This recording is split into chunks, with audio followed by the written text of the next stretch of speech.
మీరు అందరికి హెల్ప్ చేస్తామని చెప్తారు అక్కడ వాళ్ళు. వాళ్ళు చెప్పిందే రైటర్తో డిస్కస్ చేసి రాపిచ్చి పాడింది, అది పెద్ద హిట్ అయింది. బీజేపీది ఏ లైన్ తీసుకున్నారు మరి? బీజేపీది మోడీ గారిది సంబంధించి. ఒకసారి వినిపిస్తారా? డమ్ డమ్ డమ్ డమరుకం మోగుతుంటే పూనకం, డమ్ డమ్ డమ్ డమరుకం మోగుతుంటే పూనకం, హిందువుల బంధురా నరేంద్ర మోదీ. నరేంద్ర మోడీ సాంగ్ పాడి వస్తుంది. అంటే మామూలుగా ఇప్పుడు పాడ్కాస్ట్ మీద ఉన్నప్పుడు డిఫరెంట్ ఉంటుంది కదా, పాట పాడడం అంటే లిరిక్స్ అన్నీ ఉంటుంది, ఎలా అనిపిస్తుంది మీరు పాట పాడే సందర్భంలో? సంతోషం అనిపిస్తానా, ఎందుకంటే చెవుల్లో మనకు మ్యూజిక్ వస్తుంటుంది, రైటర్ పక్కన ఉంటాడు, మ్యూజిక్ రైటర్ పక్కన ఉంటాడు.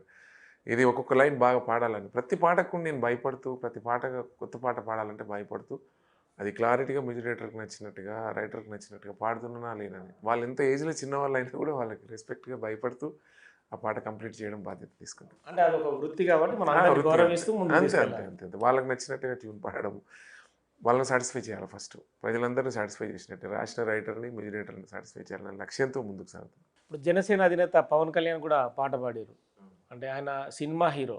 అవునన్నా. ఆయన్ను అంటే ఏ కోణంలో తీసుకున్నారు మీరు? ఇప్పుడు పవన్ కళ్యాణ్ అంటేనే కొమరం పులి అన్నట్టుగా కొంచెం టైటిల్ కానీ, ఆ సాంగ్స్ కానీ, ఆ మూవీస్ కానీ చూస్తాం మనం. కొంచెం అగ్రెసివ్గా ఉంటాడు, వీరుడు, కొంచెం పోరాట యోధుడు, ప్రజల పక్షాన నిస్వార్థంగా కొట్లాడుతున్నట్టుగా అనిపిస్తుంది. ఆ రచయిత కూడా అట్లే అనుకుని రాసినది.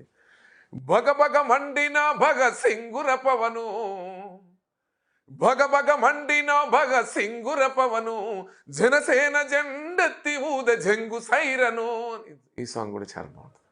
అంటే భగత్ సింగ్ అంటే తీసుకోవడానికి అంటే రైటర్ తీసుకున్నాడు అది. భగ భగ మండే భగత్ సింగ్ అంటే ఇక భగత్ సింగ్తో పోల్చాడంటే ఇక అది మంచి ఫైర్ ఉన్నాడు అని చెప్పినట్టు, జాతీయ నేత కదా.